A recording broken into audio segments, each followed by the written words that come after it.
வந்து எனக்கு என் ஜீவன் போகிறது போல இருந்தது. ஓ அப்படியா? ஏன்? அப்போ சாப்பாடு இல்லை, ஓ பசினால வந்து தண்ணி போயிட்டு எடுத்து கூட குடிக்கிற நிலைமைக்கு இல்லை. ஒரு தண்ணி போகிற அந்த காவா இருக்கும்ல, ட்ரைனேஜ் இருக்குல்ல, அதுக்குள்ள விழுந்து படுத்து கிடந்தேன் நான் அந்த. ஆமாம், நாட்களில் இயேசுவை பற்றியான ஒரு புரிதல்லாம் அவங்களுக்கு இருந்ததா? இயேசுன்னு ஒரு கடவுள் இருக்காருலாம் தெரிஞ்சுச்சு அவங்களுக்கு? ஆனால் சர்ச் இருந்தது ஊட்டியில். சரி. அந்த ஃபாதர்களை பார்த்தா அவங்க தான் இயேசுன்னு நினச்சிக்குவேன் நான். ஓ அப்படியா? யாருமே வந்து எங்களுக்கு ஃபாதர் பார்த்து இயேசு, ஃபாதர் அந்த அங்கியோட வந்தாருன்னா அவர் தான் இயேசுன்னு நினைச்சேன். இதுவரைக்கும் எத்தனையோ இன்டர்வியூ எடுத்திருக்கீங்க, இந்த மாதிரி பதில யாரும் சொல்ல. உண்மையில் குடிச்சிட்டு நைட்டில் வந்து நான் காலில் நடந்து போக மாட்டேன். இந்த படியில எல்லாம் வந்து கையில் அப்படியே ஊண்டிட்டு தலைகளாக நடந்துட்டு போவேன். ஸோ அந்த அளவு போதை ஆகிடுமோ? போதை ஆகிடும். அது ஒரு சிகரெட்டு ஃபுல்லாக வந்தாக்க விடிகிற வரைக்கும் இதாகாது. அந்த மாதிரி சூழ்நிலை. ஏன் இவ்வளோ பெரிய அகென்ஸ்டாக கடவுள் இருக்கார்? அது எனக்கு ரொம்ப ஃபீலிங்காக இருந்தது. அதுக்கு பின்னால் யோசித்தேன், யாருக்குமே தொல்லை இல்லாமல் இருக்கணும், ஒரே வழி சூசைட் பண்ணிக்கிறது. அப்படி போகும்போது தான் ஜோம் பண்ணி அழுதுகிட்டே இருந்து அப்படியே தலைகடி மேலே அப்படியே அழுதுகிட்டே படுத்திருக்கேன். நைட்டு ஒரு 12 மணி இருக்கும். அப்போ வந்து என் கழுத்தை பிடிச்சி யாரோ ஒரு மனுஷன் நெருக்கிற மாதிரி நான் கத்துறேன். அப்போ வெறும் 15 நிமிஷம் போதும் குழந்தையோட வாழ்க்கையை சேஞ்ச் பண்ண முடியும். எஸ், இது mobile addiction, stress, anxiety, exam fear, memory loss, memory problem, நிறைய இஷ்யூஸ் வந்து நிறைய ஸ்டூடெண்ட்ஸ் வந்து இந்த சேலஞ்சஸ் ஃபேஸ் பண்ணிட்டு இருக்காங்க. இதுக்கு சொல்யூஷன் இருக்குதா? எஸ், என்னோட 18 வருஷம் எக்ஸ்பீரியன்ஸ் வந்து பார்த்தீங்கன்னா கிட்டத்தட்ட 10,000 மேல ஸ்டூடெண்ட்ஸ் வந்து என்னோட லைஃப்பை வந்து மாற்றிருக்கும். நிறைய பேர் வந்து நீட் கிளியர் பண்ணியிருக்காங்க, நிறைய பேர் போது 95% ஸ்கோர் பண்ணியிருக்காங்க. கிளிக் பண்ணிட்டு இதை பர்ச்சேஸ் பண்ணுங்க. இந்த ஈடன் டிவி ஒரு மகத்தான ஒரு ஆசீர்வாதமாக நமக்காக இருக்கிறது, அது நமக்கெல்லாம் நல்லா தெரியும். இதில் பிரயாசப்பட்டு கொண்டிருக்கிற பிரதர் பிரவீன், அவருடைய குழுவினர்கள் எல்லோருக்கும் நான் கர்த்தரை துதிக்கிறேன். கண்டிப்பாக இது ஒரு புதிய முயற்சி, ஒரு வேறுபாடான ஒரு முயற்சியாக இருக்குது. அவருக்கு பல சோதனைகள், பல விதமான காரியங்கள் நடந்து கொண்டிருந்தாலும் கூட இதை விடாப்பிடியாக அவர் செய்து கொண்டிருக்கிறார். அவருக்காக நம்ம ஜபிக்க நம்ம கடமைப்பட்டிருக்கிறோம். அது மட்டும் அல்லாமல் எல்லாரும் இந்த ஒரு ஈடன் டிவியை நீங்கள் ஒவ்வொரு நாளும் ஆதரிக்கும்படியாக கேட்டுக்கொள்கிறேன். தயவாக அந்த சப்ஸ்கிரைப் பண்ணுங்கள், ஷேர் பண்ணுங்கள், லைக் பண்ணுங்கள், மற்றவங்களுக்கு இந்த ஈடன் டிவியை இன்ட்ரடியூஸ் பண்ணுங்க, ஊழியத்தை தாங்கும்படியாக கேட்டுக்கொள்கிறேன். நன்றி, வணக்கம்.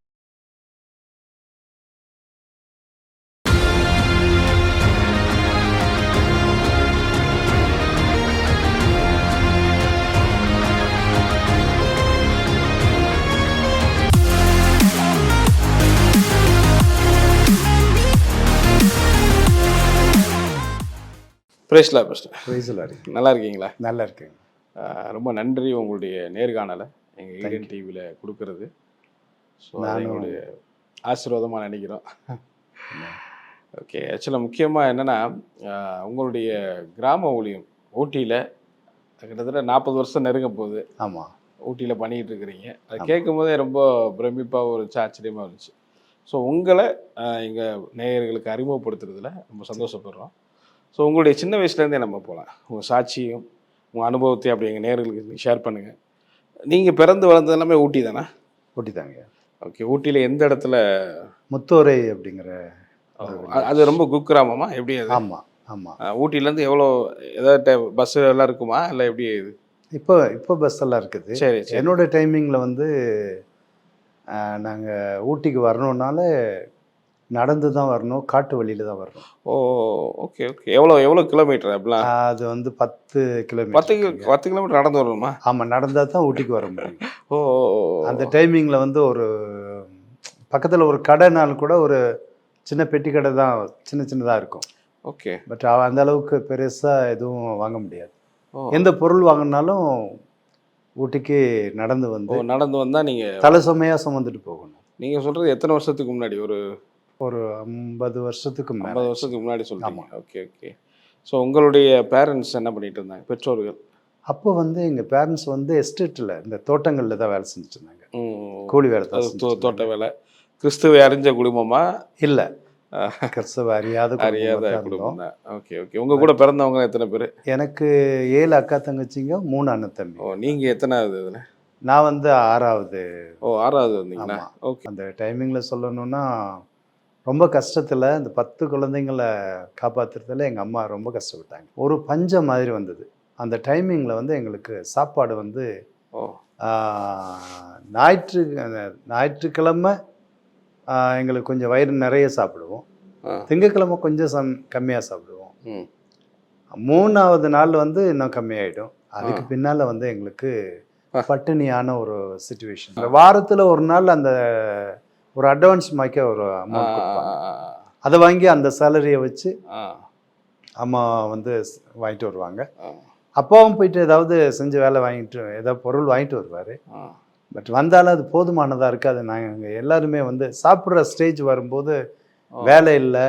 ஸோ பொதுவாகவே எஸ்டேட் வேலையே ரொம்ப கடினமான ஒரு வேலை. ஆமாம் ஆமாம். அந்த அட்டைப்பூச்சி எல்லாம் நிறைய இருக்கும். கடிக்கும். ஆமாம். அதெல்லாம் பார்த்து நாங்கள் எங்கள் அம்மா போகும்போதே அந்த காலுக்கெல்லாம் வந்து கரோசின் அந்த சோப்பு மற்றதெல்லாம் காலையிலே போட்டுட்டு தான் வேலைக்கே போவாங்க.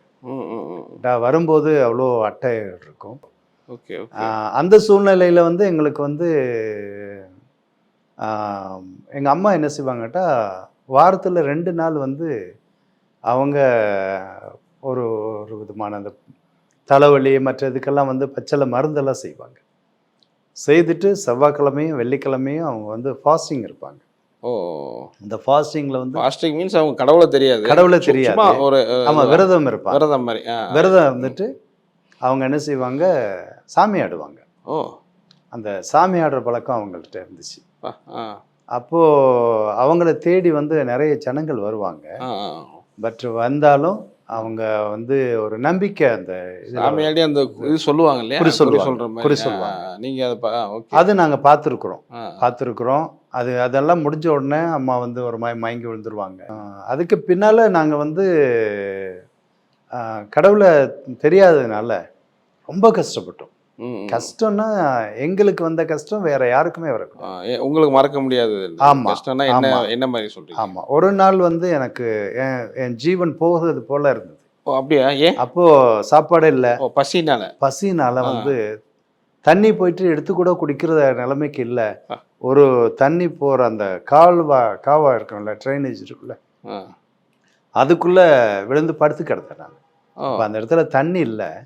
பட் அதில் படுத்துட்டு நான் அழுதுகிட்டே இருந்தேன், இறந்துருவேன் அப்படிங்கிற மாதிரி. ஆனால் அந்த டைமிங்கில் வந்து யாருமே ஹெல்ப் இல்லை. உண்மையிலே என் ஜீவன் போகலை.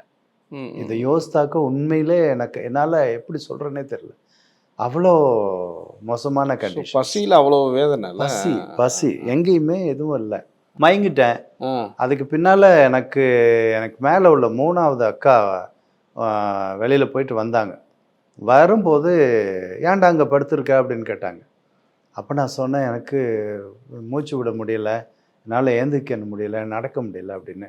அப்போ அவங்க என்னை கைத்தாங்களா தூக்கிட்டு வந்து வீட்டில் வச்சு தண்ணியெல்லாம் கொடுத்து, உனக்கு வேறு என்ன பிரச்சனை அப்படின்னு கேட்டாங்க. பசித்தாக்கா, ஒன்றும் பண்ண முடியல அப்படின்னு. நானும் எங்கள் அக்காவும் அழுதோம். 2 பேரும் மாறி மாறி அழுதோம். நாங்கள் ஏன் வாழ்கிறோம், எப்படி நாங்கள் வாழ போகிறோம், இந்த சுச்சுவேஷனில் நாங்கள் என்ன செய்கிறோன்னு எங்களுக்கு ஒன்றுமே தெரியல.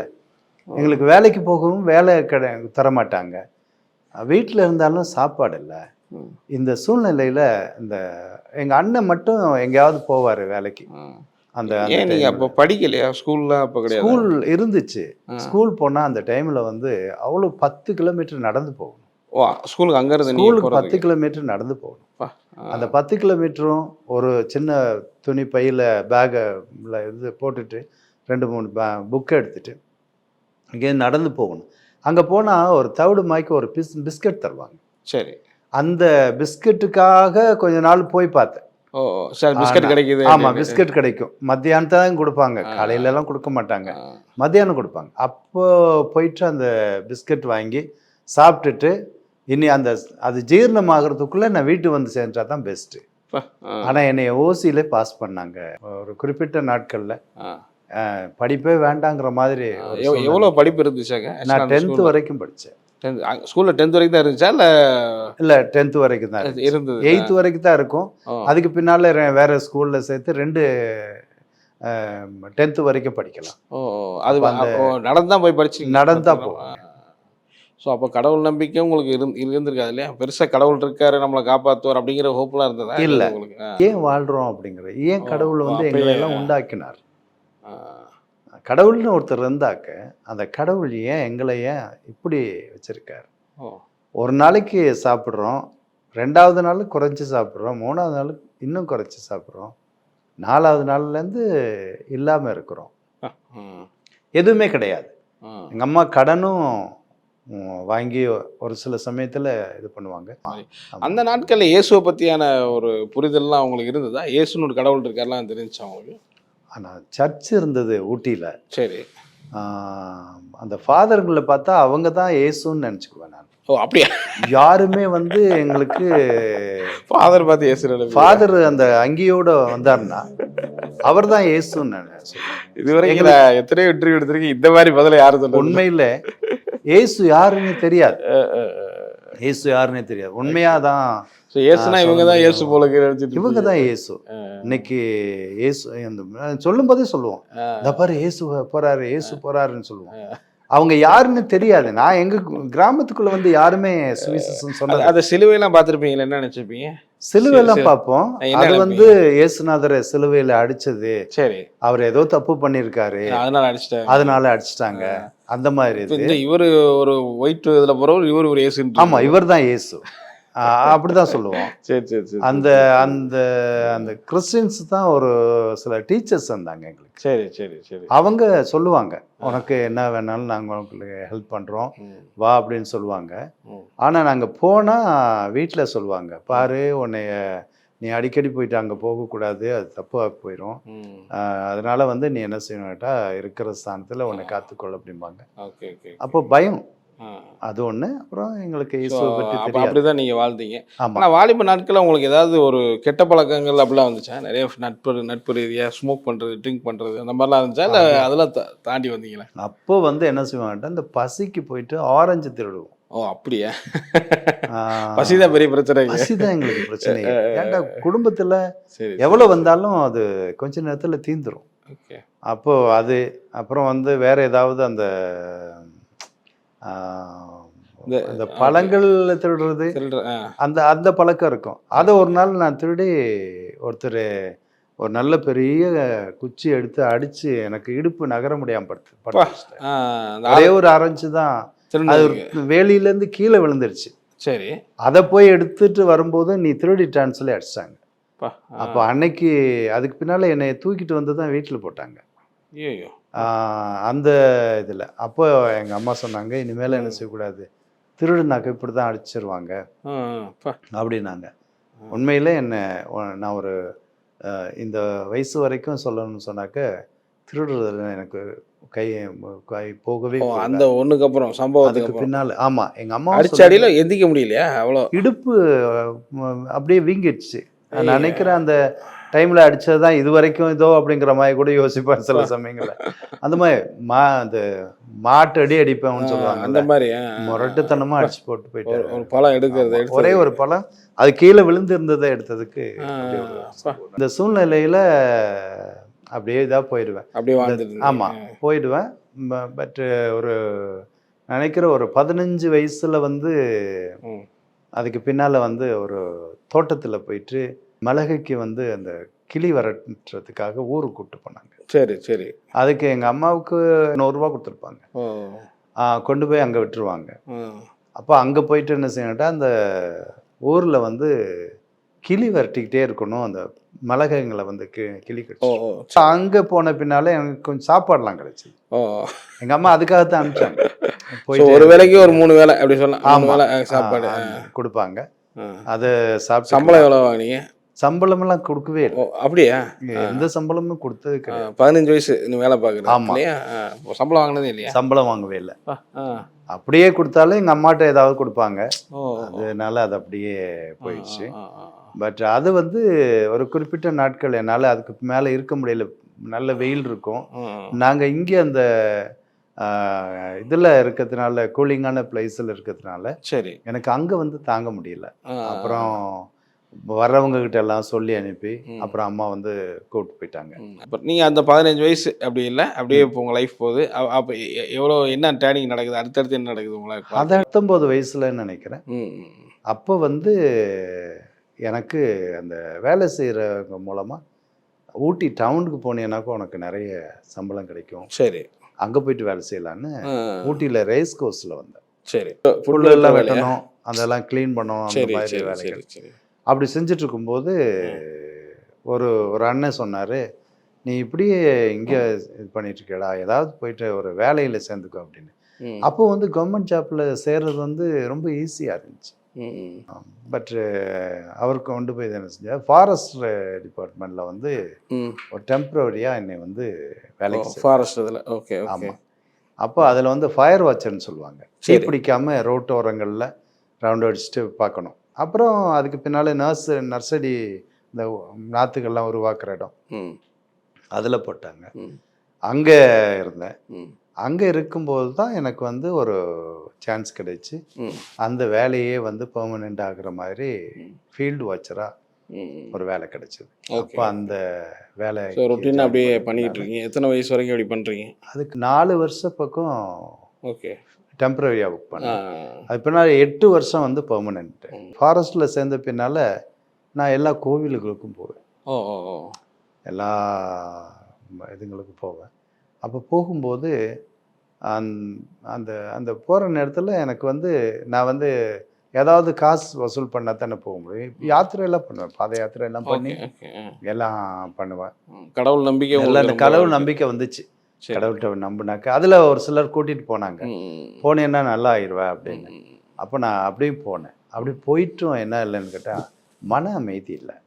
அப்புறம் கொஞ்ச நாள் ஆயிட்டு எனக்கு வந்து என்னாச்சுன்னு கேட்டிங்கன்னா, அந்த ட்ரைபல் மக்கள் மத்தியில் என்னோட ஃப்ரெண்டுங்க ஒரு சிலர் அப்படி வந்து பழகுனவங்க தான். அவங்க என்ன செஞ்சாங்க, எனக்கு கஞ்சா குடிக்கிறதுக்கு கற்றுக்கிட்டோம். அது ஒரு 24 வயசு இருக்குமா அந்த மாதிரி டைமில்? 24 வயசு இருக்கும். அப்போ தான் நீங்கள் ஆரம்பிக்கிறீங்க. ஆமாம், இது கெட்ட பழக்கம்னா இதுதான் இல்லையா, பேட் ஹேபிட்னு இது ஆரம்பிக்குது. Okay okay. அது அப்புறம் இது வந்து சாயங்காலத்தில் குடிச்சிட்டு என்ன செய்வாங்கட்டா, எனக்கு அது டெய்லி குடிக்காமல் இருக்க முடியாதுங்கிற கண்டிஷனுக்கு வந்துட்டேன்.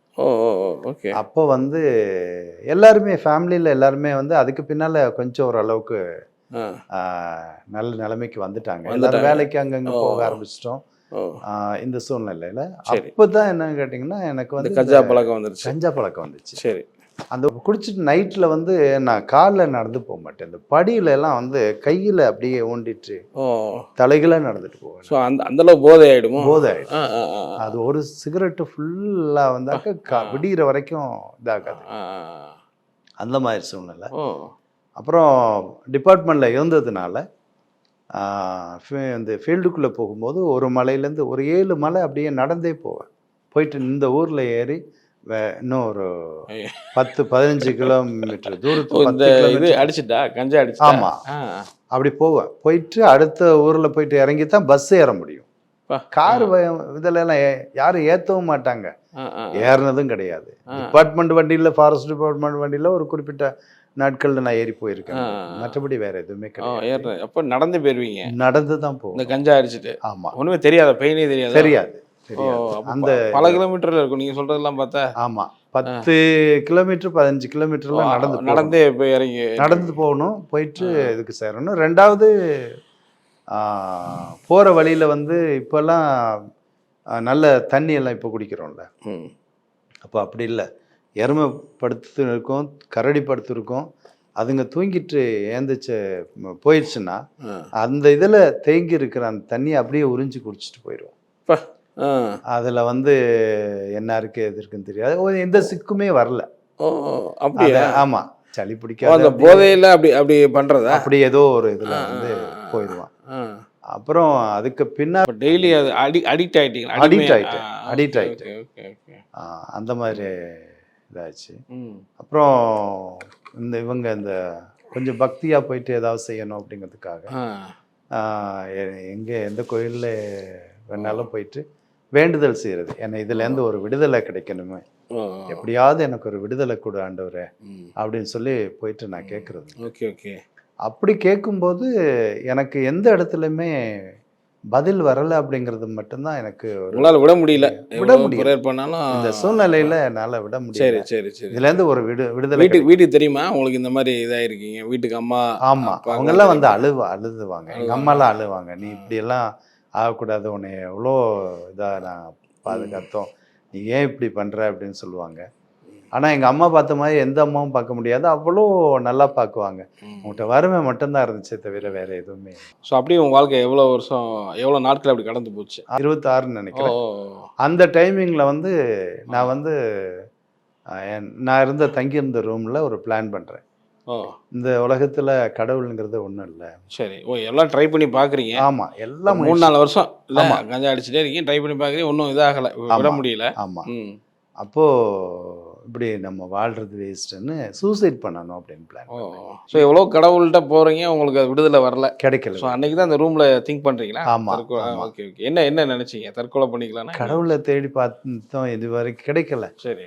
இனி கடவுள்னு சொல்லி ஒன்று இல்லை. இருந்தாக்கா நம்மளை ஏன் இந்த குடும்பம் இவ்வளோ கஷ்டப்படுது, நாங்கள் இவ்வளோ கஷ்டப்படுறோம், இந்த சூழ்நிலையில் நமக்கு ஏன் இவ்வளோ பெரிய பிரச்சனை, இதை தீர்க்கிற அளவுக்கு கடவுள் இல்லையே இந்த உலகத்தில் அப்படிங்கிற முடிவுக்கு வந்து நான் என்ன செஞ்சேன், ஒன்று கயிறு போட்டு தூக்கில் தொங்கிடலாம் மரத்தில். அப்போ ஒரு ஓட்டு வீடு தான் நான் இருந்த வீடு. அப்போ அந்த வீட்டில் வந்து சூசைட் பண்ணிக்கிறதுக்காக எல்லாமே பிளான் பண்ணுறேன். பண்ணிவிட்டு யோசித்தேன், ஆனால் சாகலை. நான் வந்து இந்த கயிறு மட்டும் போட்டு வச்சுருக்கேன். காலையில் விடிஞ்சிருச்சு, நைட்டெல்லாம் யோசித்து இதாகிட்டு இப்போ காலையில் எழுந்திரிச்சு வேலைக்கு போகணும். அப்போது நான் போகிறேன். என் கூட இன்னொரு என்னோட ஃப்ரெண்டு ஒருத்தர் இருக்கார். அவர் வந்து வாடா போகலாம் அப்படின்னாரு. சரின்னு கிளம்பிட்டேன். கிளம்பி அப்படி போகும்போது யோசிச்சிட்டே போகிறேன், நம்ம சாகிறதா இல்லை இன்றைக்கி வேலைக்கு போகிறதா அப்படின்னு யோசிச்சுட்டு போகிறேன். அப்படி யோசிச்சுட்டு போகும்போது தான் எனக்கு வந்து ஒரு நினப்பு வருது, எல்லாத்தையும் நம்ம ட்ரை பண்ணிட்டோம், மன அமைதிக்காக என்னென்னவோ தேடிட்டோம், இந்த சூழ்நிலையில் வந்து நமக்கு வந்து எதுவுமே நல்லா இல்லையே, மற்றவங்கெல்லாம் நல்லா இருக்கிறாங்களே, நமக்கு மட்டும் ஏன் இவ்வளோ பெரிய பாடு, நான் கடவுளுக்கு என்ன துரோகம் செஞ்சேன், கடவுள் ஏன் என்னைய வந்து கண்டுக்கிறாமல் இருக்கார், எங்கள் குடும்பத்துக்கு மட்டும் ஏன் இவ்வளோ பெரிய அகென்ஸ்டாக கடவுள் இருக்கார். அது எனக்கு ரொம்ப ஃபீலிங்காக இருந்தது. அதுக்கு பின்னால் யோசித்தேன், யாருக்குமே தொல்லை இல்லாமல் இருக்கணும், ஒரே வழி சூசைட் பண்ணிக்கிறது. அப்படி போகும்போது தான் எனக்கு அங்கே அந்த பக்கத்தில் வந்து ஒரு சண்டே ஸ்கூல் நடத்திட்டு இருந்தாங்க. ஓகே. ஒரு பொண்ணு சண்டே ஸ்கூல் நான் போகிற வழியில் நடத்திட்டு இருந்தாங்க. அப்போ அவங்க வந்து அந்த சண்டே ஸ்கூல் பிள்ளைகளுக்கு வந்து கதை சொல்கிறாங்க. இந்த மாதிரி ஜீசஸ் வந்து ரொம்ப நல்லவர், அவர் நம்ம பாவங்களை மன்னிக்கிறாரு, அவர் நமக்காக மரித்தாரு. ஸோ அந்த பிள்ளைகள் சொல்லி கொடுத்துட்டு அந்த பிள்ளைங்களுக்கு சொல்லி கொடுக்குறாங்க. நீங்கள் அங்கே நின்று கேட்குறீங்களா? அது என் காதில் கேட்குது. ஓகே. அப்போ நான் ஒரு சின்ன வீடு கட்டுறதுக்காக ஒரு மட்டம் ரெடி பண்ணிக்கிட்டு இருக்கோம். கொஞ்சம் வேலை செஞ்சுட்ருக்கோம். நாங்கள் தான் வேலை செய்யணும், வேறு யாரும் இல்லை, கூலி கொடுத்து செய்கிற அளவுக்கு இது இல்லை. பட் அந்த டைமிங்கில் வந்து அது வந்து என் காதில் கேட்குது. இப்படி ஒரு கடவுள் இருக்காருன்னா அவர் வாரம் இந்த ரூட்டில் தானே போகிறாரு, அந்த ஃபாதரை நினைக்கிறேன், அவர் இந்த ரூட்டில் தானே போகிறாரு அப்படின்னு. அது வரைக்கும் உங்களுக்கு தெரியல? ஆமாம், அது வரைக்கும் தெரியும், யாருமே சொல்லவே இல்லை. சரி சரி. இன்னைக்கு நான் எந்த குக்கிராமம் போனாலும் சரி அதை யோசிக்கிறேன் நான். அப்போ யோசிச்சுட்டு இருக்கும்போது தான் அவங்க சொல்கிறாங்க, அவர் நம்முடைய பாவங்களை மன்னிக்க வந்தார், நம்ம பாவத்தை மன்னிச்சார்னா நம்ம நோய்கள் நீங்கிடும், நோய்கள் நீங்கிட்டாக்க நமக்கு வந்து சுதந்திரமான நல்ல ஒரு மன அமைதி வரும், அவர் தான் மன அமைதியை தர முடியும் அப்படின்னு. அப்போ அந்த பொண்ணை நான் கேட்கல, கேட்டுட்டு நான் போயிட்டு யோசிச்சிட்டே இருக்கேன். அந்த அவர் எப்படி இருப்பார் தெரியாது. ஒன்று சிலுவை பார்த்துருக்கிறேன், அது இங்கே ஊட்டியில் வந்து தான் பார்க்க முடியும். அங்கே நான் இருக்கிற கிராமத்தில் எந்த இடத்துலையுமே சர்ச்சஸ் எல்லாம் கிடையாது. அதனால் பார்த்தது கிடையாது. அந்த சூழ்நிலையில் தான் நான் வந்து வீட்டில் வந்து நல்ல பாட்டு பாடிட்டே இருப்பேன். இந்த சினிமா பாட்டு தான் நிறைய பாடுவேன் நான். அதை பாடிக்கிட்டே இருந்தேன். அப்போ அவங்க இன்னொரு அம்மா மூலமாக அங்கே வந்தாங்க. வந்து அவங்க சொன்னாங்க, நீங்கள் தேடுற நிம்மதியை வந்து அவங்க நான் எதுவுமே நிம்மதியை கொடுங்க அல்லது ஏதாவது ஹெல்ப் சொல்கிறாங்க அப்படின்னு எதுவுமே சொல்லலை. அவங்க நேராக வந்தாங்க. வந்துட்டு பாருங்க, நீங்கள் தேடுற நிம்மதியை இயேசு தான் தர முடியும். உங்களுக்கு இயேசு சாமின்னு என்ன செய்வார், சமாதானம் தருவார் அப்படின்னு. அப்போ எனக்கு கோபம் வருது. ஏன்னு கேட்டால் எங்கள் குடும்பம் பூரா வேற நம்பிக்கை உள்ளவங்க. அந்த சூழ்நிலையில் நான் அங்கேருந்து வந்தாலும் எனக்கு அகென்ஸ்ட் ஆவாங்க. இந்த சூழ்நிலை தான் என்ன பண்ணணும் அப்படிங்கிற மாதிரி யோசிச்சுட்டு, சரிம்மா நான் பார்த்துக்கிறேன் போ அப்படின்னு சொல்லிட்டேன். அதுக்கு பின்னால் அவங்க கண்டினியூ எனக்காக ப்ரே பண்ணியிருப்பாங்க. அவங்கள நான் லைட்டாக திட்டி அனுப்பிச்சிட்டேன். திட்டின நிமிஷத்துலேருந்து இருந்த நிம்மதியும் டோட்டலாக காணாம. Okay okay. அப்போ உங்களுக்கு அந்த மாதிரி பிடிக்கல. எனக்கு கஷ்டமாக இருந்தாலும் நஷ்டமாக இருந்தாலும் அது நம்ம ஒரு வழியில் போயிட்டுருக்கோம், இப்படியே போனால் போதும் அப்படிங்கிற மாதிரி இது இருந்துச்சே தவிர மற்றபடி வேற எதுவும். ஏதோ நம்ம மதம் மாத்திரம் உங்களுக்கு அப்படிங்கிற மாதிரி சொல்லிக்கலாமா? ஆமாம், அப்படி ஒரு எண்ணம். ஆமாம், அதை இது பண்ணிட்டு போயிட்டாங்க. சரி, நானும் போயிட்டேன். போன பின்னால் இருந்த சமாதானம் போயிடுச்சு. கடைசியாக நானே போயிட்டு கேட்டேன். அவங்க சாட்டர்டே ஈவினிங் போய் கேட்டேன், அம்மா உங்கள் கோயிலுக்கு வரணும்னா நான் என்ன கொண்டு வரணும்னு, தேங்காய் பழம் வேற என்ன கொண்டு வரணுமா அப்படின்னு கேட்டேன். அப்போ அவங்க சொன்னாங்க, அதெல்லாம் ஒன்றுமே வேண்டாம், நீங்கள் சும்மா வந்தால் போதும் அப்படின்னு. அப்போ தான் நான் வந்து அவங்க கூட போனேன். போகும்போது யூனியன் சர்ச் ஊட்டியில் இருக்கு. அந்த சர்ச்சுக்கு தான் போறீங்க? ஆமாம், அங்கே பாஸ்டர் செல்வராஜான்ட்டு ஒரு பாஸ்டர் இருந்தார். அந்த பாஸ்டர் வந்து, தம்பி நீங்கள் எங்கேருந்து வரீங்கன்னு கேட்டார். நான் என்னோட இடத்த சொன்னேன். அப்புறம் எங்கே போவீங்க அப்படின்னு கேட்டார். திருப்பி நான் அங்கே தான் சார் போவேன் அப்படின்னு சொன்னேன். அவரை பார்த்தோன்னே ஒரு பயம் எனக்கு, என்ன சொல்லுவாரோ, என்ன கொஸ்டின் கேட்பாரோ அப்படிங்கிற மாதிரி. சரி. அப்போது அவர் சொன்னார், அப்படியா இருந்தால் நீங்கள் வந்து இன்னைக்கு மறிச்சா நீங்கள் எங்கே போவீங்க அப்படின்னு. சார் அது எனக்கு தெரியாது. ஏன்டா மரணம்னு சொல்லி ஒன்று இருக்குங்கிறது தெரியும், பட் மறிச்ச பின்னால இன்னொரு லைஃப் இருக்கிற லைஃபே வாழ முடியல. ஆமா, இருக்கிற லைஃபே வந்து என்ன செய்யல, என்னால வாழ முடியல, செத்ததுக்கு அப்புறம் எங்க போனா என்ன, எங்க போனா என்ன அப்படிங்கிற மாதிரி. அது எனக்கு தெரியல அந்த டைம்ல வந்து இந்த அளவுக்கு டீப்பா வந்து எதுவுமே சொல்ல தெரியாது. அந்த யோசனை எல்லாம் கிடையாது. அப்பதான் அவரு முழங்கால் படிட்டு சொல்லி தலைமையில கை வச்சு ஒரு ப்ரேயர் பண்ணாரு. அவர் பண்ணின நிமிஷத்துலேருந்து எனக்குள்ள ஒரு பீஸ்ஃபுல் சமாதானம், நல்லா இருந்த மாதிரி ஒரு ஃபீல். ஆமா, நல்லா இருந்த மாதிரி இருந்துச்சு. பட் நீங்க ஒரு பாஸ்டரை தான் இயேசு நினைச்சிட்டு இருக்கீங்க. ஆமா, அவர் என்ன நினைச்சீங்க? நீங்க போய் ப்ரேயர் பண்றாரு, இயேசு தான் நம்ம ஜெபம் பண்ண நினைச்சீங்களா? இல்ல, இவர் கோட் ஷூட்டோட இருந்தாரு, அவர் வந்து அங்கியோட இருப்பாரு. அந்த அங்கியோட இருக்கிறவர் வந்து இயேசு. Okay okay okay. நான் போன சர்ச்சில் இது கிடையாது, எந்த ஒரு ஐடல் வர்ஷிப்புமே கிடையாது. வசனங்கள் தான் போட்டிருப்பாங்க. அப்ப என்ன இவரை பார்த்து என்ன நினைச்சீங்க? இவரை பார்த்தோன்னே இவரு சாருன்னு தான் நான் கூப்பிட்டேன். ஃபாதர்னு கூப்பிட எல்லாம் தெரியாது. ஓகே, சாருன்னு தான் கூப்பிட்டேன். அவரும் வந்து வாங்க தம்பி ஜெபம் பண்ணாரு. ஜெபம் பண்ணிட்டு அதுக்கு பின்னால வந்து என் கூட அன்னராஜான்ட்டு ஒருத்தர் அந்த சர்ச்சில் இருந்தாரு. அவரு ஸ்ரீலங்காவிலேருந்து வந்தாரு. அவர் வந்து என்ன செஞ்சாரு, பவுலப்போஸ்தலனுடைய ஸ்டோரியை சொல்லிட்டு வந்தார். அவன் எப்படி ரட்சிக்கப்பட்டான் அப்படிங்கிறத பற்றி அவர் சொல்லிட்டு வந்தார். அவர் சொன்ன பின்னால நான் யோசித்தேன், இப்படிப்பட்ட கொடூரமான மனுஷனே இப்படி ஒரு ரட்சிப்புக்குள்ள வரானா, உண்மையிலே இந்த கடவுள் வந்து நல்லவராக தான் இருப்பாரு. பட் இப்போ உங்களுக்கு அந்த ரட்சிப்பு அப்படிங்கிற வேர்ட்லாம் நல்லா புரியுது. பவுல் இதெல்லாம் அப்பெல்லாம் உங்களுக்கு ஒன்றுமே புரிஞ்சிருக்காரு. திடீர்னு பவுலுன்றாங்க, ரட்சிப்பு என்ன அப்படி யோசிச்சு? அல்ல, அது வந்து வேற ஒரு மனுஷன் அப்படிங்க, அந்த யாரோ ஒரு ஆளு, அவர் வந்து கொடூரமா மற்றவங்களை தாக்குற ஒரு அவர் வந்து அவர் வந்து இப்படி மாறினாரு. மாறி அவர் வந்து நல்ல மனுஷனா மாறி கடவுளுக்காக தன்னை தியாகம் பண்ணாரு அப்படின்னு சொன்னாரு. அதுக்கப்புறம் என்ன நடந்துச்சு? அதுக்கு பின்னால தான் வந்து நான் வந்து கொஞ்சம் கொஞ்சமா வாரம் அவங்க சொன்னாங்க, அந்த இருக்கிற அந்த பொண்ணு சொன்னாங்க, ஆ. வாங்க சர்ச்சுக்கு நாங்கள் போகும்போது எல்லாம் நீங்கள் வாங்க, ஓகே. வந்து நீங்கள் தொடர்ந்து வந்தீங்கன்னா ஆ. உங்களுக்கு ஆண்டவர் வந்து ஏதாவது செய்வார் ஆ. அப்படின்னு. அப்புறம் நான் போயிட்டு தொடர்ந்து இருந்தீங்க. எந்த எதிர்ப்புங்குமே கிடையாது, ம். போயிட்டேன். ம். நான் போகிறது தெரிஞ்ச பின்னாலே எங்கள் அம்மா எங்கள் ஃபேமிலி ஃபுல்லாக ம். தெரிஞ்சிருச்சு. ஓ.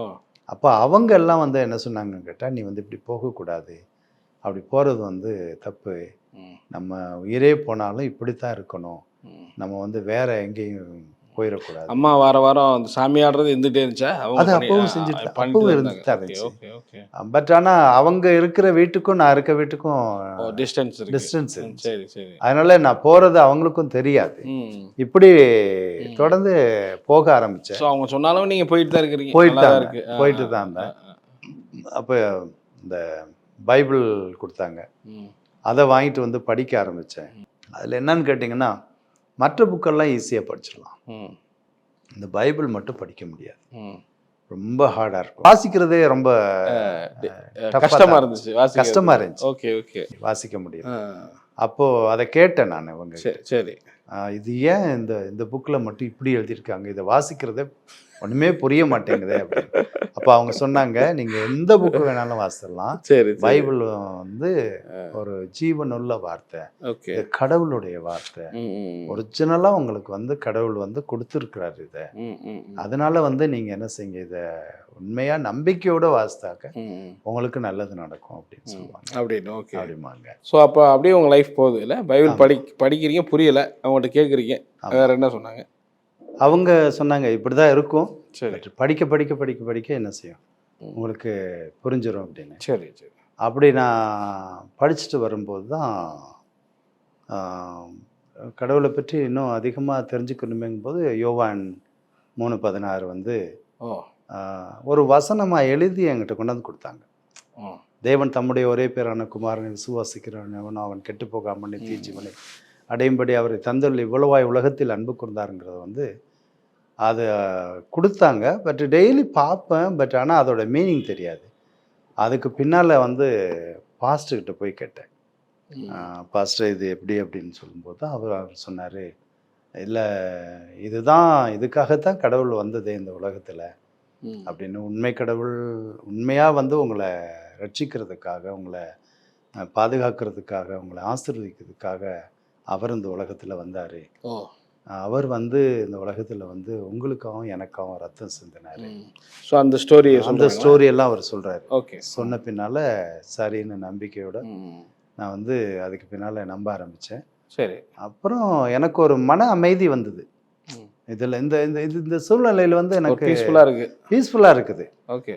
சாப்பாடு இருக்குதோ இல்லையோ தெரியாது, ஆனால் எனக்கு அதுக்கு பின்னால் நான் அந்த கடந்த நாட்களை நினச்சி பார்க்கும்போது யாராவது கூட்டிகிட்டு போய் சாப்பாடு வாங்கி கொடுத்துருவாங்க, யாராவது ஏதாவது சின்ன சின்ன ஹெல்ப் தான், அந்த மாதிரி இருக்கும்.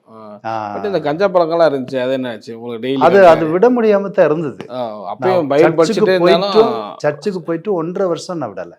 இப்போ பைபிள் படிக்கிறீங்க, சர்ச்சுக்கு போகிறீங்க, எது மாற்றம் இல்லை அப்படியா? நிறைய பீஸ்ஃபுல்லாக இருக்கிறீங்க. பீஸ்ஃபுல்லாக இருக்கேன். பட் இந்த பழக்கம் அப்படியே உங்களுக்கு இருந்துகிட்டே தான் இருக்கு. இது வந்து இடையில வந்துட்டே தான் அப்பப்போ வந்து இதை விட முடியாது. சண்டே மட்டும் இல்லை, சண்டே மார்னிங்லேருந்து சண்டே நைட்டு வரைக்கும் இல்லை. சரி சரி. மண்டேலேருந்து ஆரம்பிச்சிடலாம். அப்படி அதை விடவே முடியல என்னால். Okay okay.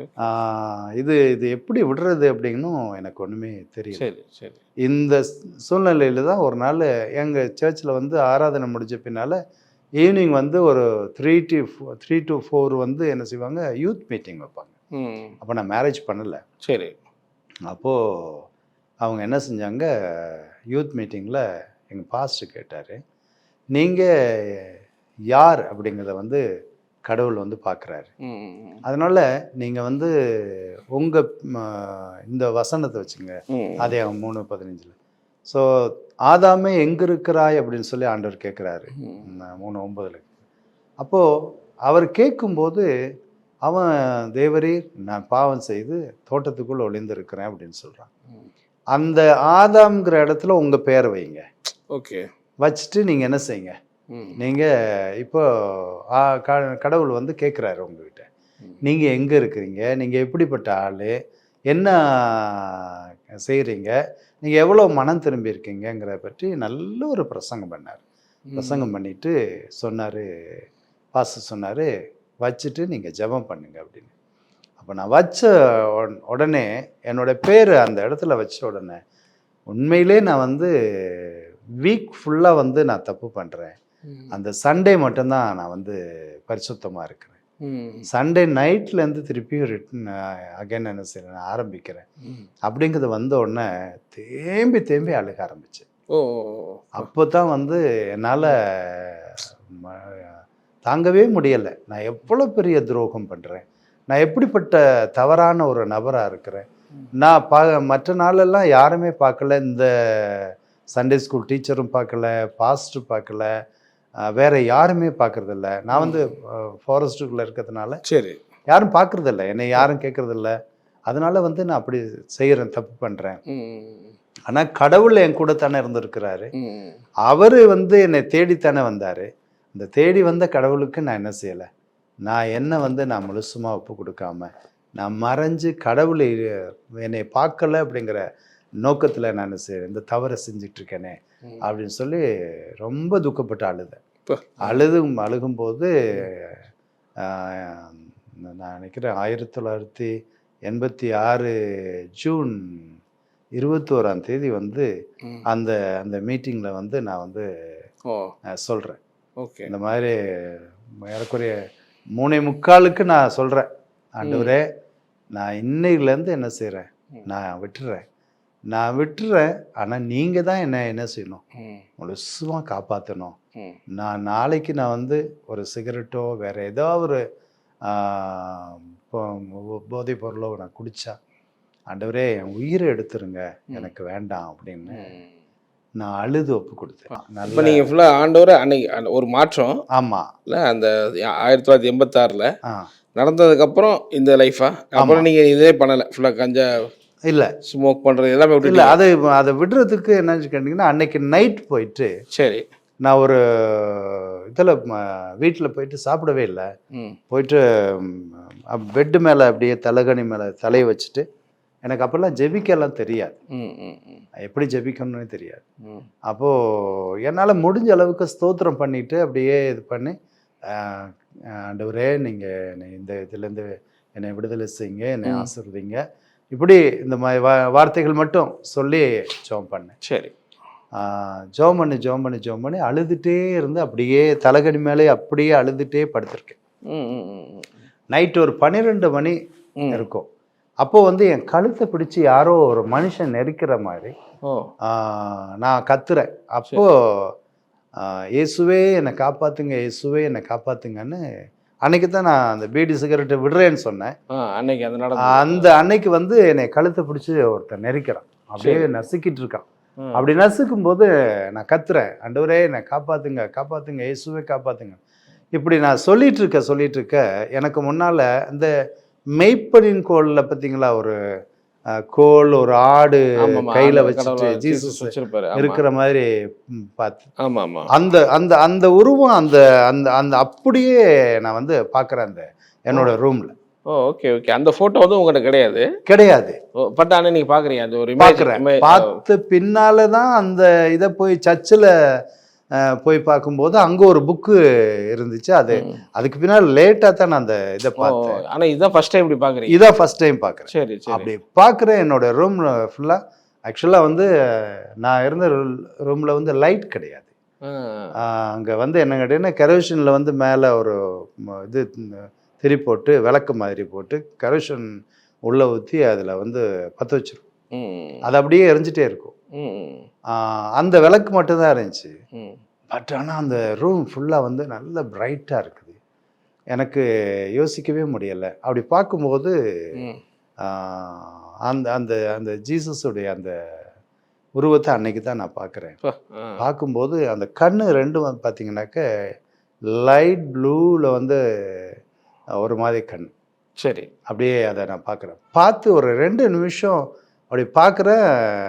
எனக்கு கை காலெல்லாம் விட்டு போச்சு. உடனே நான் என்ன செய்கிறேன்னு கேட்டேன், வேர்த்து அப்படியே மயங்கி விழுந்துட்டேன். சரி.